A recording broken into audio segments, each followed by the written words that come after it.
I think Chris probably gave us the only sermon we needed this morning. So thank you, Chris. But I'm going to continue. 2 weeks ago, this congregation installed the Reverend Gay Ortiz as your called and settled minister. How does that feel? Good? Yeah, happy with that. Awesome. Congratulations. I want to say congratulations because I've known Reverend Gay for several years now, and I know how lucky you are to have her as your minister. She is a thoughtful, compassionate person, and she loves this congregation very much. The ministry that you are doing together in the Augusta area is very, very dear to her, so you're very lucky. I was actually here for that installation service. I was supposed to do the opening words, and I got here too late to do that, so that's why I used those same words to open this service.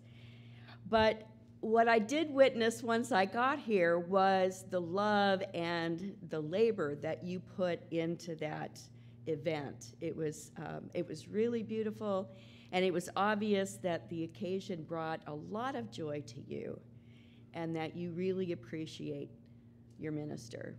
So thank you for doing that. Today is officially Clergy Appreciation Sunday. It's actually a national holiday. And so when I was thinking about what I was going to say to you this morning for this Clergy Appreciation Day, I did a little research, and I typed in, did a little Google search on minister appreciation. I came up with lots of suggestions from intercessionary prayer to putting a basket outside your minister's office to put little gifts in, to giving your pastor a framed photo of your church, to giving your pastor an office makeover. I don't know if Reverend Gay would appreciate any of these things.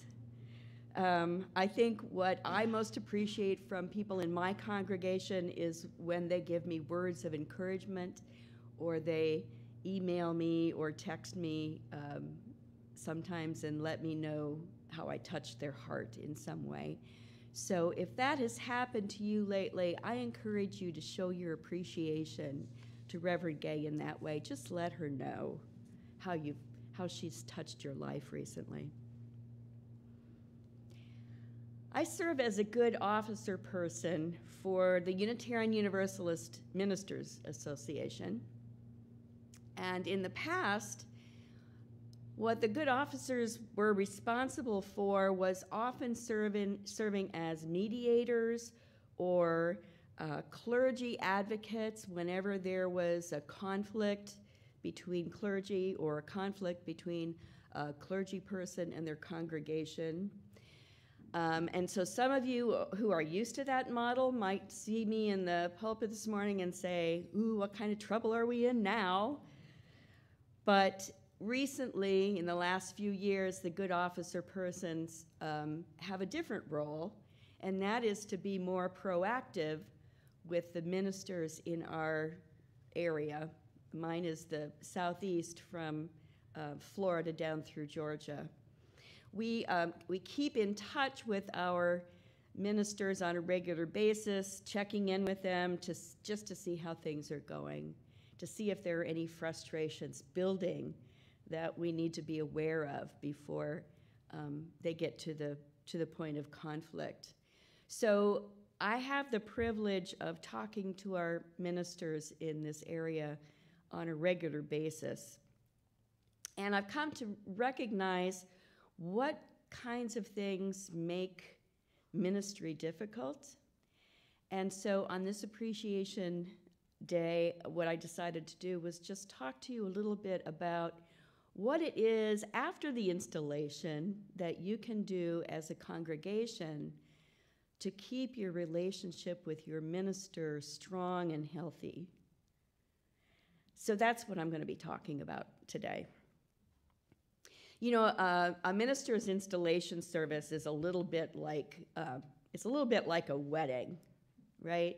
You know that there's been some discernment about the relationship, and the people involved have done some real soul searching about whether this is going to work for them in the long run. So you plan this big service after the proposal.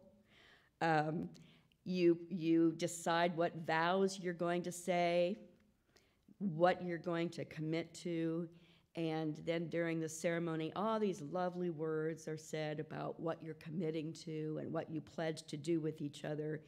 And once everything is done, everybody sighs, a sigh of relief and says, phew, that's done. We got through that. Now it's life back to normal. But those of you who have been in committed relationships know that after the wedding is when the real work starts, right? And it's the same thing with an installation service.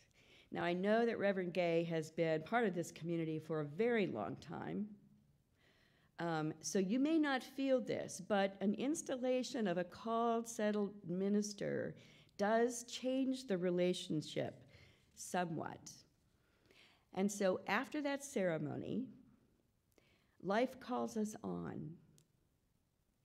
Life calls us on to actually live those vows that we said during the installation.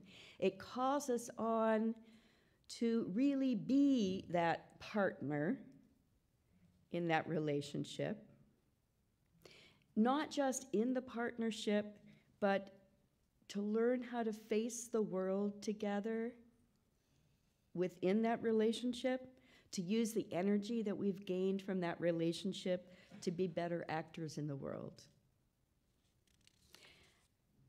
Ministers enter congregational life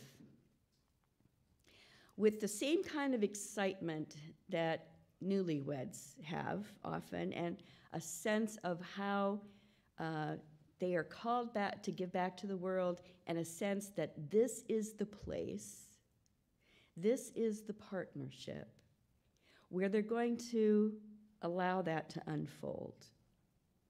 It's a very exciting time in the life of a minister. And yet, according to some surveys, somewhere between 1,500 and 1,700 ministers leave the ministry every month, 1,500 to 1,700. In fact, 80% of people graduating from seminaries will leave the ministry within their first 5 years. 5 years. Why is this? Why do we go through all of this, expensive, energy-draining stuff and then leave within 5 years? Well, part of it, I think, is due to some other really disturbing statistics. For instance, 90% of ministers say that they work between 55 and 75 hours a week. 90%. This is hard for a lot of people in the congregations to understand because, as another of my colleagues has said, 80% of what ministers do, people in the congregation never actually see. So many ministers put in long hours. And because ministers put in long hours, there are a couple of other interesting statistics. One is that 80% of ministers say their ministry has an adverse effect on their families. And the other statistic is that 70% of ministers say they have no one that they could consider as a good friend. Now, when I was doing my internship years ago, I remember several of the men in the congregation telling me that the minister that I was working under, their senior minister, their minister was their best friend or one of their best friends. I know that people in the congregation often feel like their minister is a good friend because it's somebody that you can be vulnerable with and talk to about some of your deepest emotions and needs, and that is wonderful. But one of the things that you need to remember is that that cannot be reciprocated in a healthy way. In a relationship between a member of the congregation and the minister, there's a certain, in really close relationships, there's a certain amount of vulnerability that's there. And there's a limit to how vulnerable a minister can be with a member of the congregation, right? So even though a minister is close to many people in the congregation, you can't really form the same kinds of close friendships. And when a minister spends his or her entire life putting energy into the relationships of a congregation and doesn't take the time and energy to form deep friendships outside of the congregation, that can become problematic, and it can be a very lonely feeling. It's an interesting lonely feeling because you're with people all the time, and yet you still feel lonely for that kind of deep friendship that you can only form outside of your congregation. So oftentimes when I'm talking to ministers who are starting to feel a little frustrated with their ministries, I will ask, how are your other relationships? Who are you talking to outside of your congregation? How are your spiritual practices? What are you doing to take care of yourself?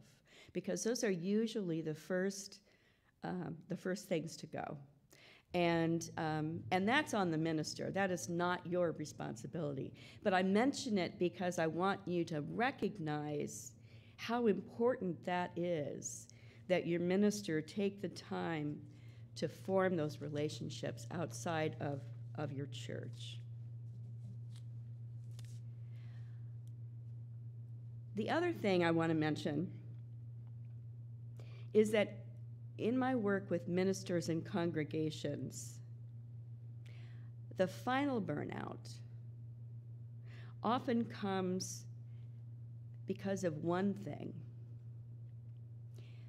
Ministers go into ministry primarily to promote and build beloved community. They really want to serve a community that is holding itself together as a community. But then what they find when they get into ministry is a group of individuals who are acting as consumers, who are getting their needs met. I am not saying that you shouldn't get your needs met in a congregation, but what I am saying is that this huge difference between a community consciousness and a consumer consciousness is one of the things that wears ministers down over time. When you're trying to, please people, satisfy people instead of building community, it really takes a toll over time. And in the ministers that I've talked to who are thinking about leaving the ministry, this is usually what the final straw is. This is an ancient story. This difference between community consciousness and consumer consciousness is an ancient story. One of my favorite Bible stories from the Hebrew Scripture is the book of Exodus, which many of us think of as being the story of the Israelites being led out of slavery into the Promised Land. And that journey takes 40 years. Now, anybody looking at a map about where that journey went might ask, why in the world did it take 40 years to get there? Physically, you could get there in several weeks. So here's what most of that story is about. It is about two leaders, Aaron, who is Moses' brother, who acts as kind of the administrator for this group, and spends most of his time trying to keep the group content. He's the one that listens to all their complaints. The Bible calls it murmuring. There's several times in that book where you will see, and the people murmured. They were complaining. Oh, this water's too bitter. Or, we're so tired of eating manna. When we were slaves, we had lots of different kinds of food. So Aaron tries to keep them happy. He tries to keep all those individual consumers happy on the trip, to the point where in one of the most famous scenes, he asks them to melt down all of their gold to make the golden calf, because he remembers that they worshipped a golden calf in Egypt, and maybe this will placate them, right? Maybe this will keep them content. So that's Aaron. And then there's Moses, whose job really is to form a people. He is the covenant guy. He is the guy who is trying to get the people ready to be the chosen children of God who are worthy of the promised land. And this is the work that takes 40 years. The Israelites need to forget what it was like having their needs met when they were slaves in Egypt. And they need to reform themselves as a people who could move forward with a community consciousness. So it's an ancient story, this move from consumer consciousness to community consciousness. Those of you who were here for the installation service a couple of weeks ago, how many of you remember what the Reverend Jane Page said when she gave her charge to the congregation? I loved what she said. What were the 3 charges that she gave the congregation that day? Pay up, show up, stand up. Pay up, show up, stand up. Excellent. I love them. I'm going to do pay up last. Not because it's least important, but I do believe that pay up kind of takes care of itself if you do the first 2 right. So I'm going to say that last. So first thing, let's look at this whole dynamic. Let's look at the show up, the stand up, and the pay up within the context of this dynamic of a consumer consciousness and a community consciousness. See why, if it makes sense in a different way. Okay, show up. Show up with your honey. Okay, I mean that in the sense of, don't bring the colored water. Show up with all of your gifts. I always tell new members in my congregation that the most important thing that you can do for your community is to be there on Sunday mornings. It is the most important thing. This is your community. These are your people. These are your peeps, guys. Show up for them.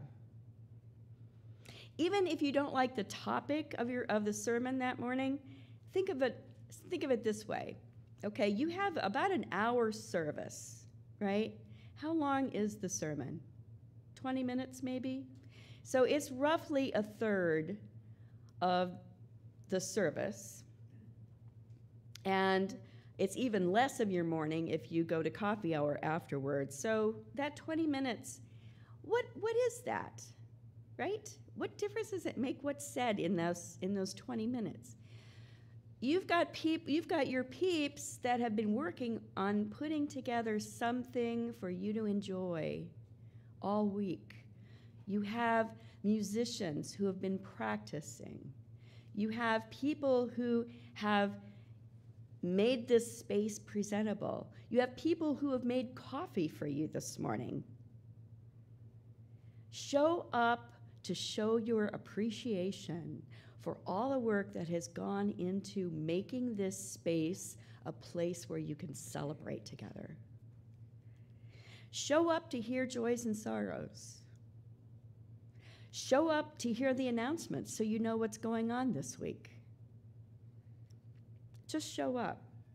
It's the most important thing you can do.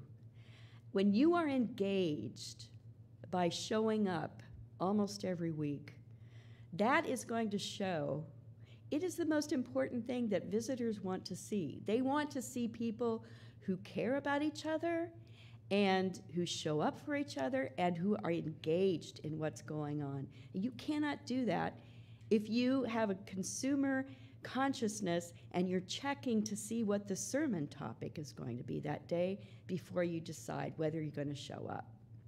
So have a community consciousness and show up for your people instead of just the topic.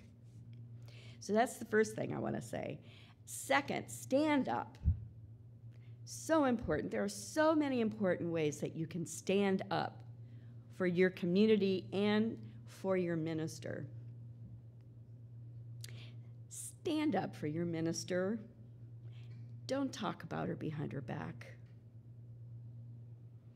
This doesn't mean you need to agree with her about everything, but please take your covenant seriously. Take your covenant seriously about how you treat each other. Absolutely nothing destroys a congregation faster, or any kind of community really, than gossip that runs amok. Gossip happens everywhere, but it's what you do with it that really counts. You know, there's a guy by the name of Peter Steinke that has written a lot of books on congregational life, and he tells a story about a congregation that he was working with one time. And just walking into the building, he said, you could feel this sense of malaise. It just didn't feel good to walk in there. And as he was doing more investigating, he noticed that there was this guy by the name of Leroy Schmidt who would leave the sanctuary every Sunday morning, grab a cup of coffee from the commons room, and then take it out into the parking lot. And in the parking lot, he would start complaining about the service, the music, what was wrong with the sermon, or something that happened during the week that he didn't agree with. And Leroy Schmidt always had a big collection of people around him, right? Always had lots of people listening to him. And that audience of Leroy Schmidts would also often be in the area of the parking lot where visitors would have to pass in order to get to their cars. Well, here's the thing I have noticed about congregations, from working with congregations, lots of congregations, and their ministers. In every congregation, Schmidt happens. Schmidt happens to all of us. But the difference between a vibrant, healthy congregation and those that just don't give a vibe is that people in healthy congregations stand up to the Leroy Schmidts. They don't give Leroy their time. They take their covenant seriously, and they understand that these kinds of parking lot conversations are not living their covenant. So what do you do when you see Leroy in the hall? Who wants to tell me? What do you do if you're living in covenant? If you have a community consciousness? Say something positive. Or you say, have you talked to Reverend Gay about that? Maybe you should. And then you walk away, right? You just don't give him your time. You let your voices be heard when a decision is being made, and then you let it go. That is standing up for your congregation. Another way you can stand up for your minister is to understand that she often has difficult decisions to make about how she's going to be using her time. You know, several years ago, the Alban Institute that does research and training for religious professionals published a list of what they called choice points. Choice points are moments where you've got a decision to make about one thing or another, two things going on simultaneously, and how you make a decision about which of those things you're going to do.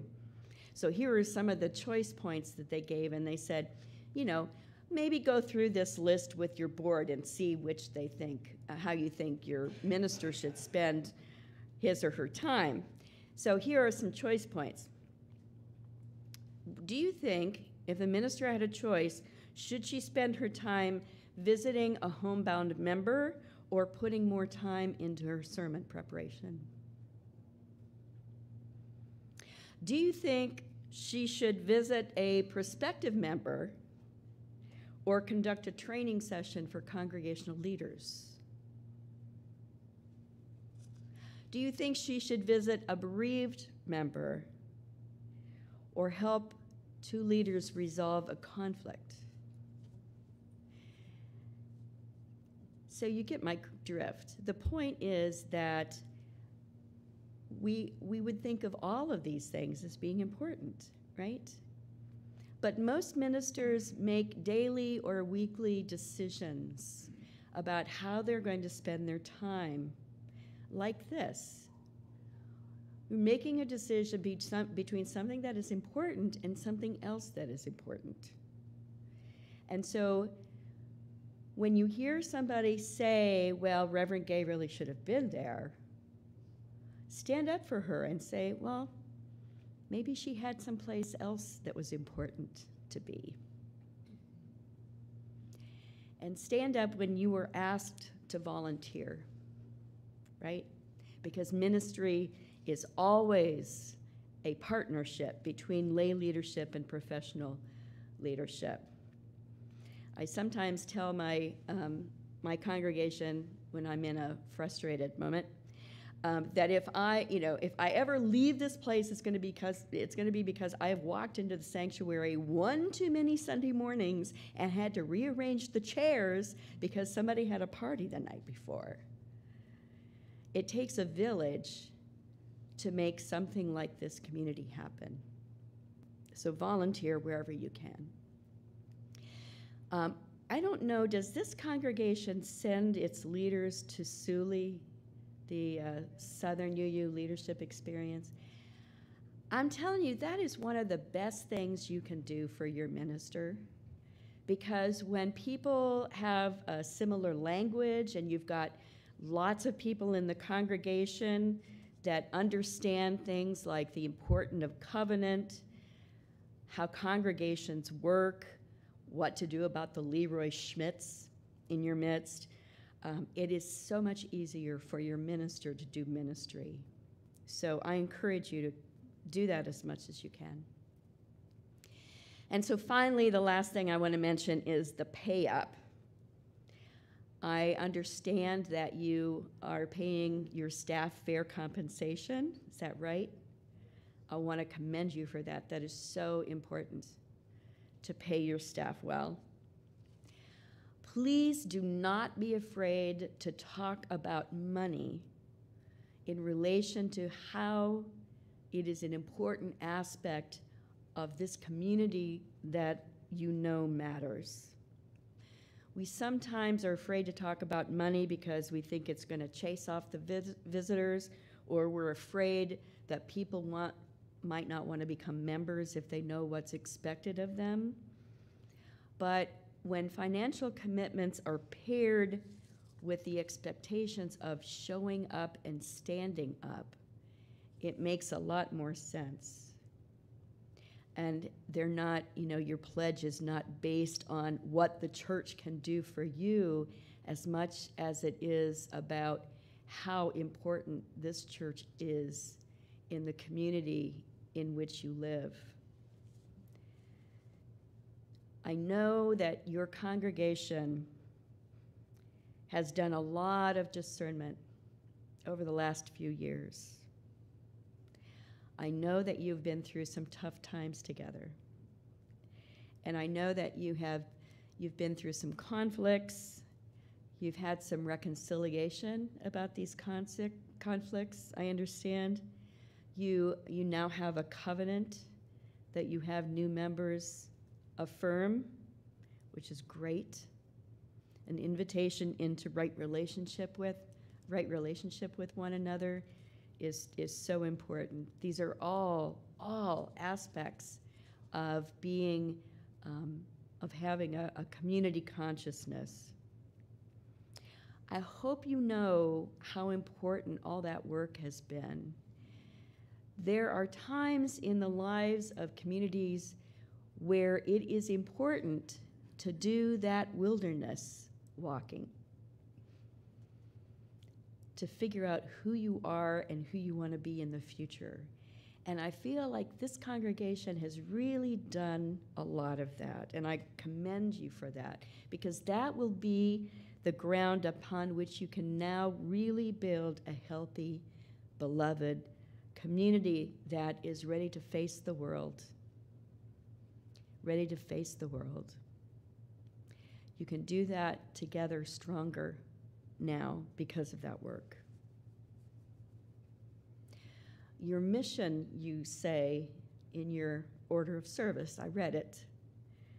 Your mission is to create a beloved community, not to be a smattering of consumers, where you act together with compassion and reason and respect. And you say that that will empower you to promote a just society. That is your mission, so be that. Be beloved community with community consciousness and not just consumers with a consumer consciousness. It is the best gift that you can give to your new called and settled minister. And it is the best gift that you can give to one another. Life is calling you on to do this. Love is calling you on to do this. May you all be blessed in this work together. Amen and blessed be.